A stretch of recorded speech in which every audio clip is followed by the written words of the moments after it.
Welcome to Craft Beer Review. I've got a treat for myself today.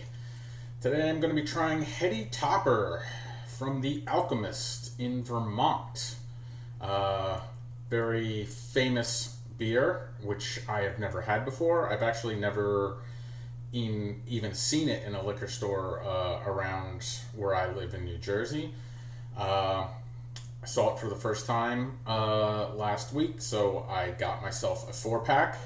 I'm hoping it lives up to the hype because this is not a cheap beer by any means. I didn't. I threw out the receipt, but this beer cost something along the lines of $35 for a 4 pack of pint cans. So hopefully it's good. I have a glass out here, but you can see, I don't know if you can see that, at the top it says drink from the can. This is, let's see, this is a big write up on the back. Heady Topper is an American double IPA. This beer is not intended to be the biggest or the most bitter. It is meant to give you wave after wave of hoppy goodness. Alright. Tremendous amounts of American hops will creep up on you and leave you with a dense, hoppy finish in your mouth. So drinkable it's scary. Sometimes I wish I could crawl right into the can, blah, blah, blah. Alright, I don't want to go through and read the whole thing. Let's see, this is 8% ABV.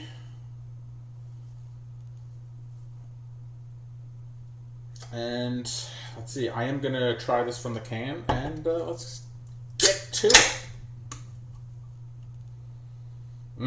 Yeah, nice and hoppy. I am going to pour a little bit into the glass to try, see how it looks. Nice and hoppy. It smells grapefruit, pine. It smells resiny. Looks nice. Nice hazy gold color. All right, cheers.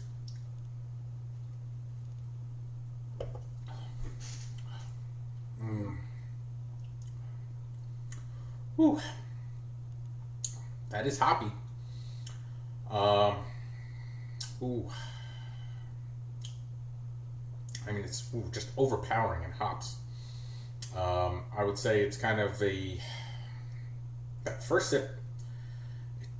That first sip hit me as like medium bodied, with just tons of hops. Definitely some bitterness there. There's so much hops that it was a little bit of a harshness in the finish, but still very drinkable.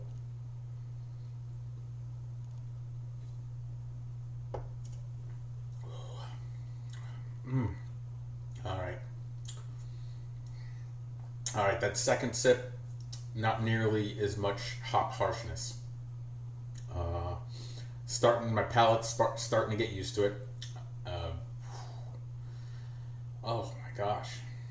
I mean, this is a good beer. I'm enjoying it. Not sure it's worth the $35 though.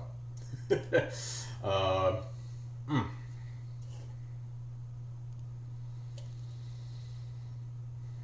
8% ABV.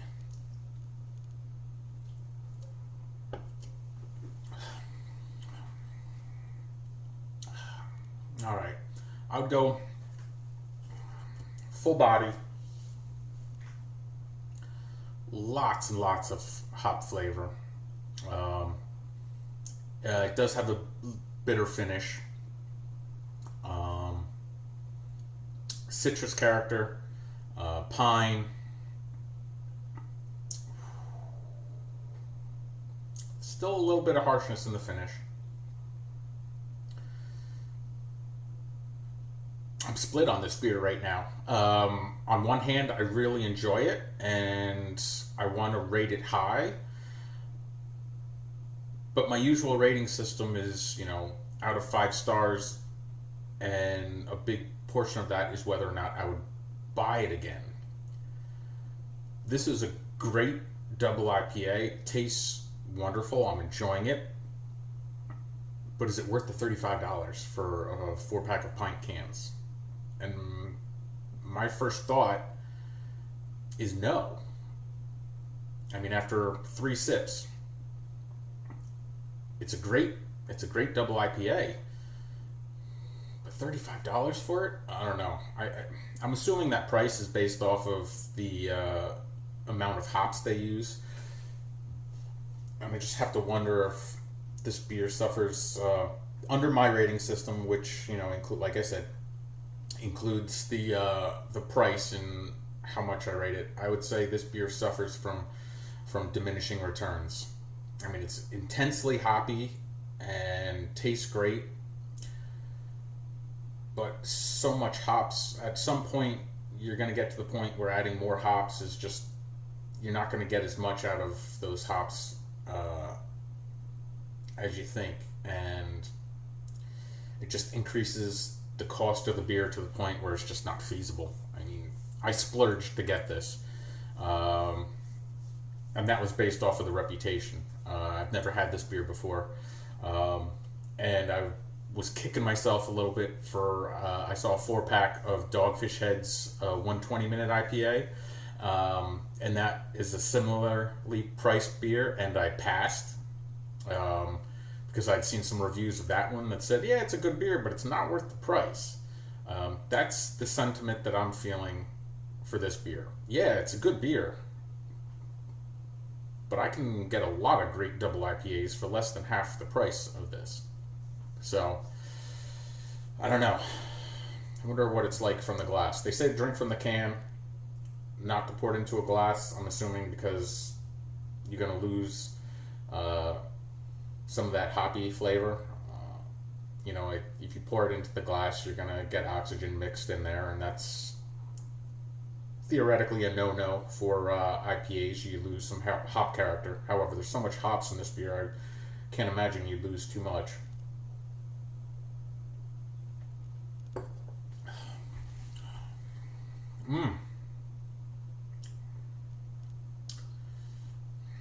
Tastes pretty similar. It's like, oh, this beer to me does have a bitter kick. And that's kind of where this beer is losing me a little bit. The bitterness, the bitter finish is nice, but I can get something from Stone with the same bitter finish for less than half the price. And Stone just came to mind because I had some of their beers earlier in the summer. Had one of their variety packs, and pretty much every one of them had a bitter kick in the finish, and it's reminding me of this. I mean,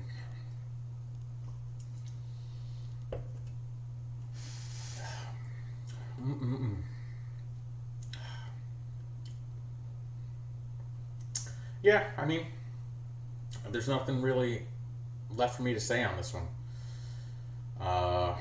It's definitely bitter. Yeah, I don't know what the IBUs are. I did check out their website briefly just to find out that everything on there is like a video, and I don't want to sit here and watch a video. So I don't have anything from their website to really talk about. But yeah, good beer. I would say if I were to rate this beer out of 5 stars, not including whether or not I would buy again, excluding the price, I would probably give this beer, 4 out of 5 stars. Including, if I were to take the price into consideration, I'm probably going 3.25 to 3.5. I really don't see myself buying. I don't see myself buying a 4-pack of this. Potentially, if I could see a single somewhere, maybe I might decide to splurge for what, $10-12 for a single and just write it off as if I was at a bar, something like that. But nah, I don't see myself buying a 4-pack of this for $35. Not when there's significantly cheaper options out there. So yeah, double the rating this time around. Again, 4 out of 5 stars, not taking into consideration the price. 3.25 taking into consideration the price. I don't see myself buying it again. Again, maybe a single, but not a 4-pack. So, cheers.